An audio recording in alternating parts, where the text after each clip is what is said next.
It's the weekly wrap with your host, broadcasting legend Bruce Wolf, and his trusty sidekick, comedian Tim Slagle. And now, without further ado, Bruce Wolf. Bruce Wolf, Tim Slagle on the weekly wrap, and now it's time for my favorite part of the show, wherein we discover what is in Tim's background. And I'm going to say this week it's Kamala Harris on Halloween night, searching in vain for Resurrection Mary and acts of Islamophobia. Am I right about that? Am I right about that, Tim? Not even close. You might not even get this one. All right, fine. Since you don't live what here. It is. Well, let's see. It looks like an old style voting booth behind you. What is it? A stuffed ballot box in some, what wasn't there like in Bridgeport, Connecticut or something like that, a stuffed ballot box that they found? Yeah, but right? it's election time here in Indiana. Oh, really? Oh, okay. On a Thursday? What? No. By the next week, it'll be over by the time the next show airs. So. Okay. When is what are they? What kind of elections? It's municipal. It's just local city council and stuff like that. All right. Okay. We do that in the off year. Okay. Okay, distinct lack of imagination shown there by Tim for his. I know we're both, getting our sea legs now. It's been a couple of weeks, but hey, I want to remind everyone listening on WJOB to get out and vote. Oh yeah, right. No, I get it. I've got an Illinois bias, of course. So and that's your election day was October 31st, wasn't it? In Illinois, when the dead rise. Sure, that's what happens every couple of years here in the great state of Illinois. So, as we're speaking right now, the latest thing is that Joe Biden seems to have caved on Israel attacking. I mean, Israel waited for like 3 weeks, gave everybody a chance to move, and as soon as Israel attacks, Joe Biden caves. Dick Durbin has caved. Senator Chris Murphy, I believe, has. So we're starting to see that. It seems like specifically, you're talking about elections, that Biden is very concerned about losing Michigan because, of course, Dearborn has a concentration. It's only like 29,000 Muslims there, but that's enough to swing a close election. I think there's 200,000 in the state. I'm not sure, but in Dearborn, 29,000. And is that it? Are you sure that's just in Dearborn itself, in that area? But there might be a couple 100,000 in the state. The problem, as one person said, is he suspected that the Democratic internals show that the whole party is going to fracture if he abandons the terrorist left. And but the problem is that there's a lot of people, as I saw a tweet from Eli Lake saying, who are very much on Israel's side. So Biden is going to run into a big problem of losing those. So it seems like is what's called a Hobson's choice? I can't remember. But it might just result in, is Donald Trump going to wind up taking the oath of office in which prison? I mean, that's what it really comes down to. Because Biden's got some problems here. Agree? Disagree? Oh yeah, absolutely. I mean, if there's any thing good that came out of the Hamas attack, it was the real Nazis outed themselves. Yeah, the leftists. A lot. They've been calling us Nazis. They've been calling us Nazis for 6 years, and all it takes is one Hamas attack. I mean, it's even longer than that. I mean, it's really it's severe. Right. Severe. That's when as soon as Trump got elected, they were they ignored the similarities between Obama's speech in Berlin and the rise of fascism. That didn't bother them, but when Trump started doing that, holy cow! Right, and we're seeing it on the campuses where they've been brainwashed for generations now. It's just one campus after another like that.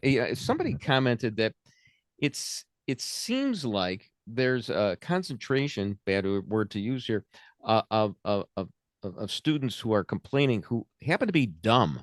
They're not really the creme de la creme at the various schools. Well, you could understand that. I mean, what if they're getting in through various means, and they're not actually the elite intellectually, and what I always said, the most poignant part about the Wizard of Oz was the wizard could not give Scarecrow a brain, so he gave him a degree.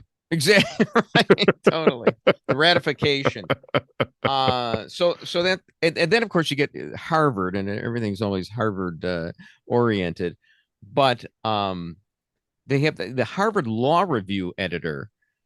The law review editor. Now, it wasn't Obama the Harvard Law Review editor, so maybe it's possible they dumbed down that for Obama as well. I don't really know, but I mean that's a possibility. I mean, not that these people like Obama and the Harvard Law Review editor aren't smart, but there's a rebuttable presumption that they're not Harvard smart, that they got the gigs because they fit a certain profile. Well, Harvard smart doesn't mean anything anymore. I mean, they've been purposely refusing to admit Jews and Asians because it was making them too nerdy. Yeah. Now, interestingly, the Harvard president, I believe her name is, I always confuse her, Claudine Gay. Yeah, I keep thinking of Claudine Lange, Spider Savage's paramour, but she said, so she came out with that Harvard, the Harvard Advisory Board said that Hamas had to, anti-Semitism on campus had to be disrupted and dismantled. And of course, wonderful alliteration there. I noticed that the word dismantle, and I may be getting a little picky here, is the same one that Obama used. After a couple of days, he finally came out and said Hamas had to be dismantled. It doesn't have that ring to it like destroyed, even though practically it could be the same thing. It just it's a little bit antiseptic. Doesn't dismantle just kind of mean that you just lower its status? I mean, you take it off. You take it off that place of honor on the fireplace and put it over on the coffee table. You've dismantled. Right. It doesn't have a lot of. It doesn't have a lot of verve in it. But yeah, it's a clever alliteration there. I mean, how does too little, too late sound, Madam Harvard president? So this Harvard Law Review guy, according to his side, he's protecting the protesters, the people who like the genocide of the Jews, who are allowed to protest, but he physically attacked one of a Jewish kid walking across the area, and so why isn't the Harvard Law Review editor being disciplined, expelled from the school? It's probably I think you jumped there. You didn't say anything about the they attacked did he attack the Jewish student? Did you? I thought I just said. Well, you just did, but it was just kind of like, oh, by the way, just you dropped it in. You didn't. Yeah, no, right. That's the that's the lead. There was no lead. Yeah. So what? One of the problems is with this whole thing is there's some people that I normally would have contempt for that I gotta say, okay, like Hillary. She said no ceasefire. That's just going to allow Hamas to regroup. Amy Schumer, of all people, so unfunny. They're trying to Uncle Chuck's niece. Did you know? Okay, so it is Uncle Chuck's niece. The thing is that Amy Schumer, apparently there's this magazine or whatever called The Intercept, and they went online and said they were trying to find examples of Amy Schumer not being a good tipper at restaurants. Apparently that's her reputation. So they're trying to smear her that way.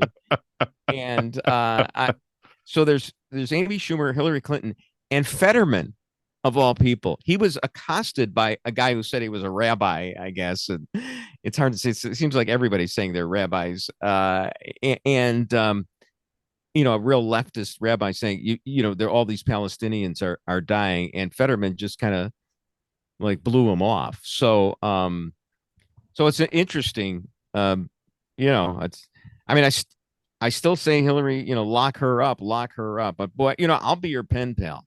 in prison. I will.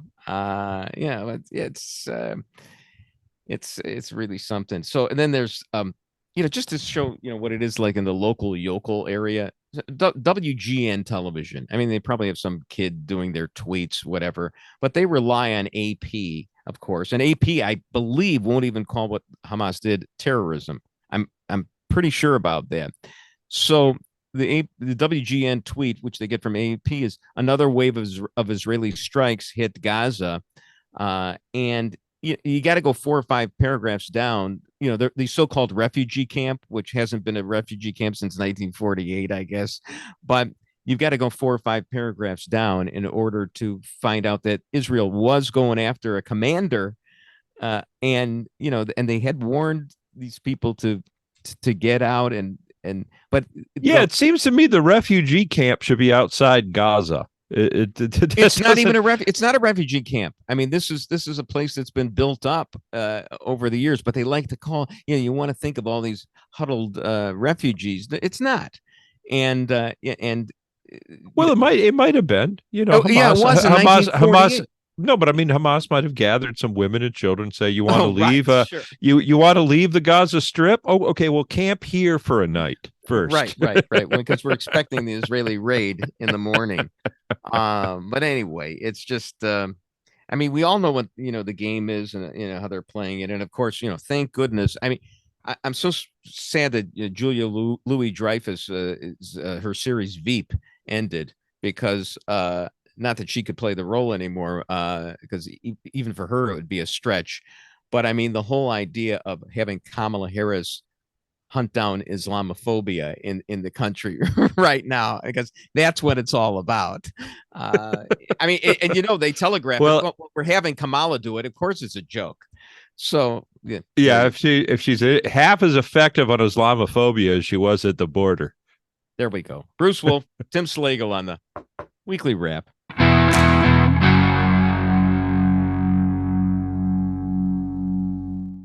But tonight, breaking news from outside the arena, where UFC President Dana White, he just announced that Bud Light, yes, the Bud Light, will become the official beer partner of the league.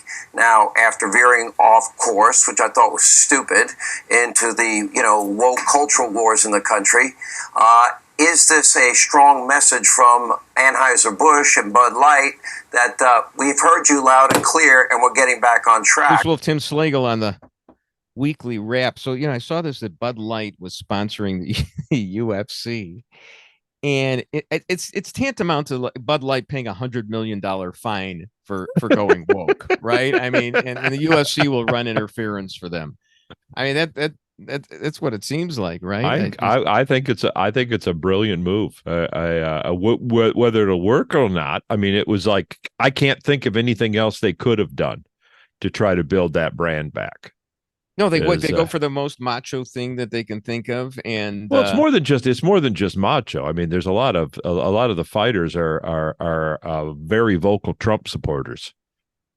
I mean, yeah. it's not just macho. It's not just men. It's there's the huge MAGA intersect with the UFC. I love it. It's like everything's going Trump's way. And speaking of which, I mean, they couldn't go pro wrestling, could they? Because that's pro wrestling is a little bit. It tends to tread a little bit into Dylan Mulvaney land. You know what I mean? Oh, of course, it's got to. There's a little bit of girlishness in some of those wrestlers. That wouldn't have worked. But UFC, man, you can't get tougher athletes than the UFC. Oh my goodness, I can't even look at it. It's so tough. So, last segment I praised Hillary Clinton, but we'd be remiss, because we weren't on last week. We did a substitute show. It was Hillary's birthday. Okay. And every year somebody retweets this. It's hysterical. It's the tweet of Hillary Clinton. She tweets herself. This is right before the election in 2016. And it's a picture of herself when she's like about 12, I think, or 10. Mm-hmm. And it says, it's happy birthday to this future president. First of all, who says happy birthday to themselves? Okay. Secondly, she's predicting that she's going to win. And I don't blame her. I mean, everybody thought she was going to win. Did you think she was going to win? Didn't you think she was going to win? I thought she was going to win up until 3 o'clock in the afternoon on we all day. did. We all did. I mean, Trump thought she was going to win. And Trump booked his victory party at the Hilton. I mean, come on, that's if you right. you want to talk defeat, and that picture, that strange picture of her, very Twilight Zone-ish, isn't it? It looks suspiciously like if you remember the little girl in The Bad Seed. Is what she looks like. That's not a child you want to leave alone at the house. No, you imagine her eyes like all of a sudden turning fluorescent in a second. That was a tweet and a woman who did not age well, of course.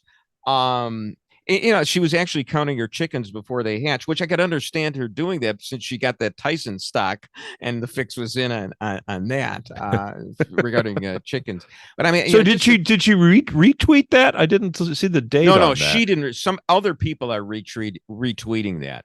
There's the Bad Seed girl. Yeah, right. She tweeted that. She tweeted that out like what was her birthday, October 26th or something like that.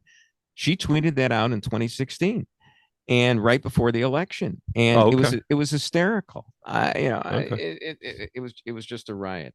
But meantime, as for Trump, it's on the cover of Newsweek, so if it's on the cover of Newsweek, it's got to be true, right? Right. So the latest polls, and we talked about the problem that Biden faces specifically in Michigan, and then nationwide as well. I mean, this could be a nice fissure in the Democratic Party. But I was listening to John Podhoretz the other day, and I hope I have this right, but it was something like the people that are somewhat disappointed in Biden did manage to be with him in 2022, and that they would be with him in 2024. So if you're only somewhat disappointed in Biden, you're going to go with him. There's also a leftist named, I think his name is Gallego, I guess, in Arizona, and he's leading Carrie Lake, and Kristen Sinema, the incumbent, is like in third place now, and she's splitting the vote. So that's another avenue where we could have more leftists in office. What I'm trying to say is, can we please get Ron DeSantis or even Nikki Haley up there? I mean, don't you want to win? It's just, I mean, I'm of the mind that DeSantis has to be governor of Florida. You've said that all along. You've remained consistent on that, so yeah. I understand that. But I'm just wondering if just like the Jews need Israel, conservatives need Florida. Oh, well, I mean, because it might get really ugly. We're going to need at least one state to go to. So yeah, I get that. But I mean, would you take Nikki Haley as the standard bearer? No, you wouldn't take her. Why wouldn't you take her? She seems to be a bit of a squish. She's like a Paul Ryan kind of. She tore down the Confederate monument. She talks really big, but when it comes right down to it, I don't think she's going to. No, I think there's only one. I don't think there's only one guy. I know you don't like him, Bruce, but well, I mean, he's all over the place too. You don't even know what he stands for. You know what he stands for himself. I mean, it's great. I mean, I could get only a little bit angry when within 24 hours of the worst attack on Jews since the Holocaust, he was talking about himself and how Netanyahu should have listened to him. Not even a breath about. I mean, then he had to backtrack on that. So I guarantee that would not have happened if the ballot boxes weren't stuffed in 2020. That attack would have never happened. Did you see what congressman was it? Ken Buck, I think, is leaving Congress because he can't stand the Republicans still believe that the election was fixed. That's the thing that's going to do the Republicans in, is the belief that the election was fixed. And it's the same thing that hurt us in 2022. That's why we got what is it, 6-vote majority in the House and all these No, crazy no, things I there? believe we do. We lost in 2022 because we believed that the election wasn't fixed, and and so we didn't do anything. We didn't fix anything. It was the exact same ballot drop box, same universal mail-in ballots, no signature verification. It was the same corrupt system in 2022. All right, That's the problem. Joe Biden, listen to this. You're okay. Nothing's going to happen. You could you could talk one way to the Rashida Tlaib. You could talk another way to Chuck Schumer. It's going to be fine. You're going to navigate your way through this. I hope that Israel does not listen to Joe Biden. And Dick Durbin did it too. A call for the ceasefire. I mean, they can't do that. I mean, they will totally lose it. I know this has been they haven't even really begun to fire. It's when Hamas calls for a ceasefire, then you know there's been some firing. Well, I mean, I think they have, but you know, this guy isn't the first guy to think of this. But Jordan Peterson, there's a great clip of him on with Piers Morgan of all people, and Piers Morgan was one of the people who was saying, "Oh no, you can't kill all these innocent Palestinians." Well, they're not so innocent. They voted in Hamas one time, and still 70% support too, I might add. Oh yeah, no, they're not that innocent, but I did think it was interesting because Piers Morgan, so he's like that, but he did give Jordan Peterson a chance for like 3 or 4 minutes to just recite this scenario, and it makes a lot of sense, and I think others have mentioned it. This is basically Iran with its proxies trying to blow up the Abraham Accords, because I mean, and with a last-ditch effort to do that, because if they can rally the so-called Arab Street, then and blow this up, then there won't be that counterpoint against them. I mean, that makes a lot of sense. Who got those Abraham Accords signed, Bruce? I thought they were still on the cusp of doing that, and they could be blown up. No, but I mean, that was during Trump, wasn't it? Well, and Peterson says that one of the reasons that it wasn't signed 2 years ago was because Biden didn't want to give credit to Trump. I mean, imagine causing a worldwide crisis like this. Because, no, I don't want to give credit. And Trump's the arrogant one. No, Trump's the arrogant one. You know, the interesting thing is that I remember in one of the debates, while Biden wasn't making up stuff about his childhood and everything like that, and saying love is love, and saying that his father was in favor of gay marriage in the 50s in Scranton. But he did. I remember he acknowledged. He said, "Yeah, that's something that Trump did." Right. It was really something, and they just don't. And that could have been a fait accompli, but instead they resurrect this cockamamie, and it wasn't just negligent. I think it was malicious on Obama's part, and Ben Rhodes, and the nuclear treaty with Iran. Is that what you're? Well, right. I mean, that whole thing, and in a way, I'm wondering if in the long game, if now that we see, hey, this is what happens, maybe, we can blow up the whole thing and don't get to the point where Iran does have the nuclear weapon, and just, because after they launch that, there's no shrugging your shoulders and oops, we made a mistake here. Yeah, at that point, it'll be glass from the river to the sea. Yeah, exactly. So anyway, enough about that. We should get to some fun stuff here. Coming up in the next segment, we are going to be talking disco demolition. How do they keep that alive? Okay. I don't know. Have you read anything about the Robert De Niro lawsuit? It's hysterical. It's him against his former assistant, and it's a riot. At one point, they try to impeach him in court, which is just showing that he said a prior inconsistent statement. But I think he yells out, "Are you trying to impeach me?" Like I'm Trump. It was. I could just see the theatrics there. Bruce Will, Tim Slagle on the weekly wrap.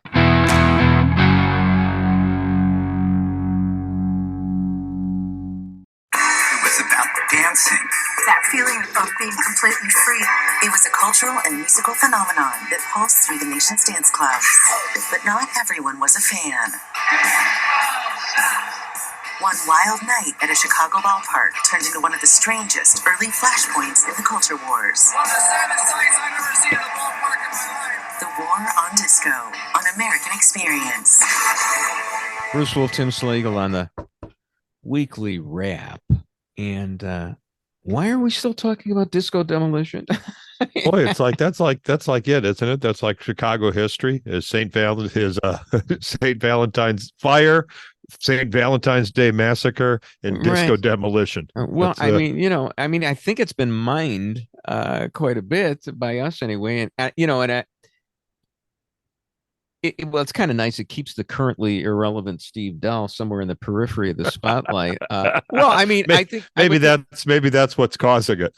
I would think he's comfortable being irrelevant. I mean, who wants to be in the spotlight so much? Although I must say that I saw that Steve was on the Fox Morning Show, and it was yesterday or today or something, to promote a live broadcast of his podcast, which is going to be at Zany's in Rosemont on Sunday, November 5th, 7 o'clock, $35 tickets.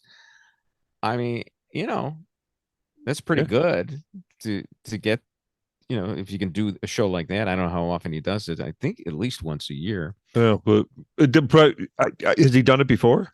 Yeah. As a matter of fact, I think even like 4 years ago, Janet Dahl, his wife, asked me if I was going to be available to come to it, and I think we were going to babysit for our grandchildren in New York. So otherwise, I would have come. I would have been upset that maybe I would have been. Yeah, sorry, I can't make it, Steve. I've got to floss that night. Right? No, I would have been upset that I would have been sitting in the audience, and I would have been brought up and got to talk for a minute or so. But I'm like one of those egomaniacal wide receivers, who doesn't like it when he doesn't get the ball thrown to him a lot. Chris just put up Chris is a Steve Dahl-ophile. What is he do? He does it like 3-4 times a year. That's a lot. So he's got that core, no question about it. A lot of comics do that. A lot of comics tour the country and they do live podcasts at the clubs. Right, but anyway, I mean, so I don't. The clip mentioned, I didn't see it, of course, because I'm so lazy. Was that whole aspersion cast about disco being gay? Anti-gay, is that what that's? No, it said it was like the first volley in the culture wars is what. Right. So essentially, PBS is blaming the MAGA types for disco demolition. Right, and and I'm sure, and I know I've heard Steve say this before. He never had any thought whatsoever about it being anti-gay. However, what I would say is that that's just because we weren't very sensitive back then. We didn't realize what we were doing. And I'm the kind of person, who wants to take credit for being at disco demolition, even though I wasn't there. I was also at Gabby Hartnett's Homer in the Gloman, but those are events that you wanted to be at. Here's the thing is I know a lot of people who didn't like disco said disco is gay, but they didn't mean disco was gay. That was just a slur. Nobody really knew what the Village People were. They didn't know why they wanted to stay at the YMCA. I mean, it was really, if you remember back, it was kind of a Liberace secret. Yeah, but that's the thing. I mean, Liberace had to keep it a secret, and the games did. Did he really? Did he really keep it a secret? No, of course he didn't keep it a secret. It was pretty obvious. You look back, did people not know? I think what it is, what is that thing now about racism, unconscious racism? There's a term for that. I forgot, and and there are all kinds of seminars to flush it out of your system and all that. Sure. It's not called unconscious racism. It's something else. But this was like that. We were unconsciously homophobic back in 1979, and I would hope that Steve would at least discount the tickets for avowed homosexuals to $25 a night for Sunday night's performance. Chris just put up a picture of Liberace. Yeah, tell me you're gay without saying I'm gay. Okay. Steve had a 50th birthday party, so that's like almost 20 years ago, at a downtown restaurant, and I was there, and he and I and a couple of other people did sing and dance to some kind of disco number. Yeah. We did. So it was kind of funny. But yeah. So, but here's the thing. I mean, we got to be sensitive about all this stuff. We got to be sensitive about Islamophobia. I note that the last thing I saw was that Merrick Garland, I believe, is Jewish, if I'm not mistaken. Yeah. And he did go to Niles West 1970. I was Niles East 1971. And that I was upset that he was the captain of its academic team, and I didn't even make the team. So, I'm always looking at ways of dissing Merrick Garland. But apparently the Department of Justice participated in some kind of forum on Islamophobia with the Arab Institute, which is anti-Israel, thinks Israel is committing genocide. So, hey, Kujos, as Michael Jordan would say, to Merrick Garland for being a self-loathing Jew. I think I won, Merrick. I think I actually won. Yeah, go to hell. So there we go. Niles East rules. So let's talk a little bit about Mike Johnson. And I got to tell you, what was it on 60 Minutes that I accidentally saw it because there was the football game had ended and it went right to 60 Minutes, and I'm not quick enough in my dotage to change the channel fast enough. But he was being interviewed, and he comes off as really calm and rational. And this is a guy who believes what you believe in, about stolen elections. Absolutely. And I will say there is a tweet that I saw from Al Franken. I don't know why this is put on Twitter. What was Elon Musk doing? I didn't ask for Al Franken tweets, but he was dissing Mike Johnson. He says Mike Johnson, the new speaker, led the amicus brief for House Republicans supporting the Texas lawsuit asking SCOTUS to overturn the 2020 election. They landed where they had to with a MAGA speaker for a MAGA House. Here's the problem.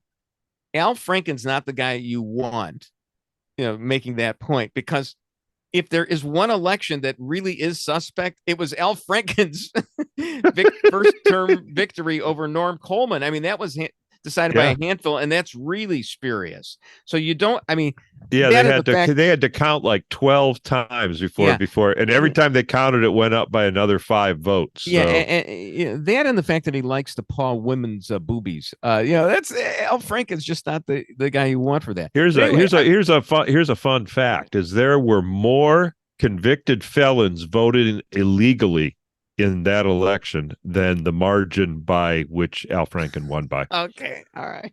Well, your Al Franken Norm Coleman election. You're deep on that. I'm only like a Twitter thread deep on that. I work Minnesota a lot. Yeah. All right. Yeah, there you go. How much do you charge? Personal friend of Tom Emmer. So. Oh, okay. So, but I haven't really plumbed the depths of Mike Johnson's views. I know that he has like an adopted black child, right? It's Steve Martin from The Jerk. I'm pretty sure, but yeah. So, but he does have one. And did he say? Did I see a quote from him? I hope I am misquoting him. That he said, "Yeah, the black kid is going to have it tougher in life because he's black than my white children." I mean, that sounds like somebody would be in favor of affirmative action. Did I have that wrong? Either that or someone that adopted a black kid just so he'd have someone to chop the wood. Okay, all right. So he's going to have it tougher. He's not my biological son, though. He's just here for the farm chores. Okay, there we go. All right, let's talk about Maine for a second. And, it's horrible and everything. And, my solution is that everybody should get a 38 or a 22, but maybe get rid of the AR-15. But I got to tell you, Kevin Williamson, whom I know, has a great piece in the Dispatch. I think it's today, where he just goes over in every detail about how everybody knew about this guy including the guy himself. And he even told the authorities about himself or filled out a form, and nobody did anything. Everybody passed it off to somebody else, but a classic falling through the cracks. Everybody, the army knew about it. The police knew about it. He knew about it. His family knew about it. I saw the press conference from the main guy, the head of safety or something like that. I saw that after it. And, he was talking about how the family was cooperative and all that. No, garbage, BS. Somebody should have taken this guy's guns away, and nobody did it. Yeah, well, not just take his guns away. Locked them up too. Yeah, that's we kind of looking back. Yeah, I understand why we stopped incarcerating people in mental institutions, but it might have had bad results, but the motives were noble. I don't know. What somebody said, One Flew Over the Cuckoo's Nest was like the worst movie for American society. Because people do belong in insane asylums. And that's one of the guys. Bruce Wolf, Tim Slagle on the Weekly Wrap. Magic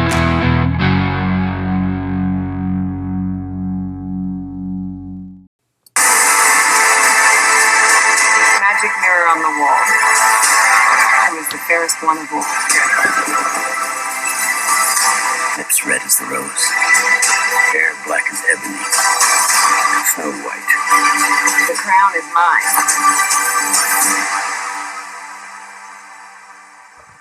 Bruce Wolf, Tim Slagle on the Weekly Wrap. So let me get this straight. Snow White was scrapped. Yeah. Right? Yeah. Have you seen the what did we run at the top? I wasn't watching. I was taking a break. Okay. Did we run the video of her being interviewed? Where she said it's not like 1937 anymore. We don't want to do a story about a girl that falls in love. We want a girl that finds the leader within herself. Right. So don't do Snow White, honey. Don't play the part. Gee whiz. But Snow White was scrapped because they on the cutting room floor, they had all these diverse dwarves who are now being replaced with CGI dwarves that look close to the original cartoon. It looks like there's a backlash here.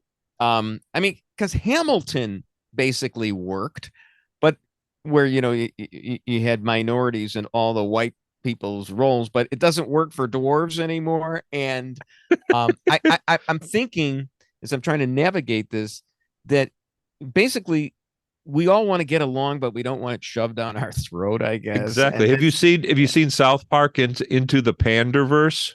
Yes, I have seen that. I actually had. For our listeners who haven't, as Cartman starts having nightmares that people are being replaced by diverse lesbians. Right. Well, but isn't there where they go to Disney?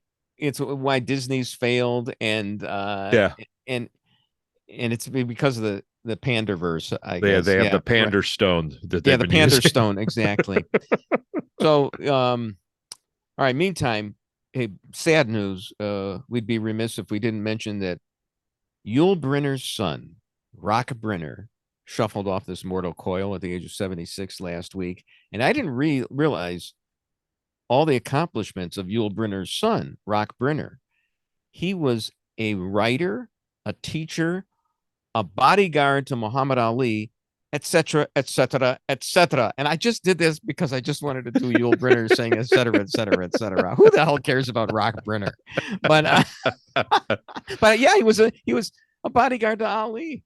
How about that? Roadie for the band. Yeah, very good. So sorry to see Rock Brynner. I didn't know he even existed until he died, which doesn't give me standing exactly to talk about that. We were going to mention the DeNiro lawsuit. I don't know. I don't even know where to begin. It's hysterical. I recommend you read. There's New York Post renditions of it. The Page 6 has something in the New York Post.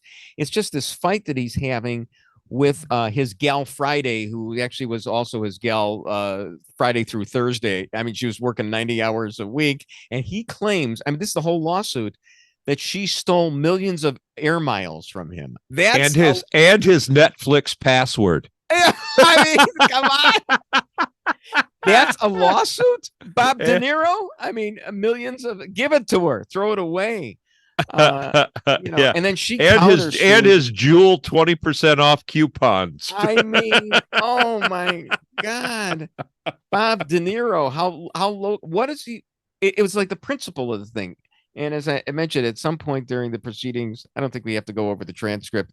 Somebody said that they were impeaching him, which is just showing that he made a prior inconsistent statement. And it's a legal term, but he yells out, "Impeached! Oh, you're impeaching me!" Like he thinks he's being tried before the United States Senate. I think the Jerky Boys wrote an amicus brief in this case. Sue everybody, because I mean, Bob De Niro. One of the accusations was that he missed an appointment because she didn't wake him up. Right, right. See, that you let me sleep. That's how dare you? That's actionable. I mean, that's what you're wasting our courtroom time over. It's a boy. If I was a juror, I would award her every dime she's asking for, because it's, oh my God, you put up with that for 11 years. Oh yeah, absolutely.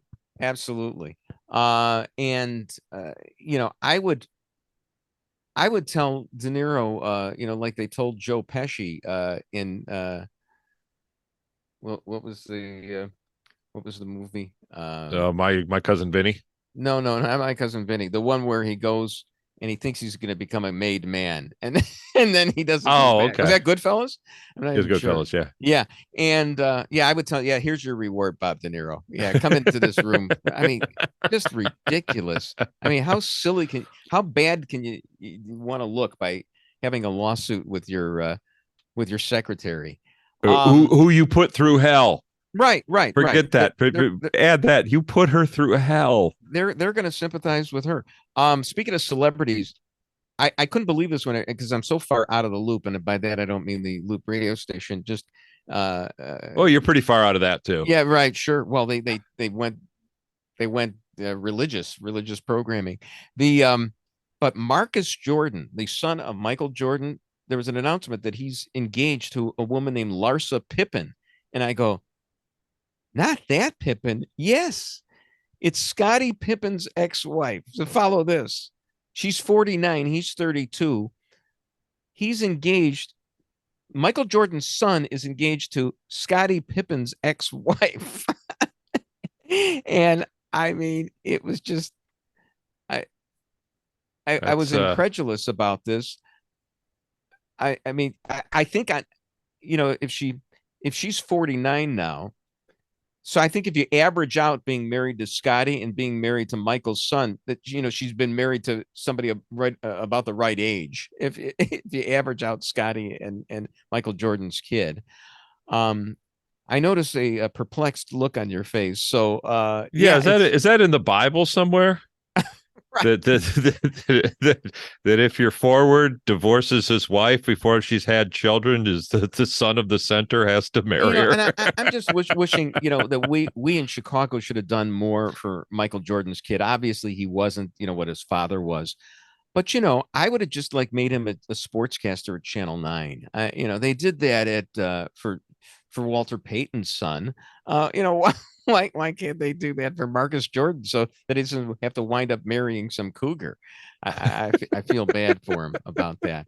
That means he's probably going to, if he marries her, that means he's going to be in line for 1/4 of Scottie Pippen's money, right? I mean, here's the thing. I'm not thinking the couple's planning on having children. I think Michael Jordan's reaction to the whole thing was similar to the shrug that he gave the Chicago Stadium crowd after he made his 6th 3-pointer in game 3, I guess, or one of the early games against, I think it was the Lakers in the championship many 30 plus years ago. But the little innocent shrug. I don't know. It's my kid. There we go. There's a shrug.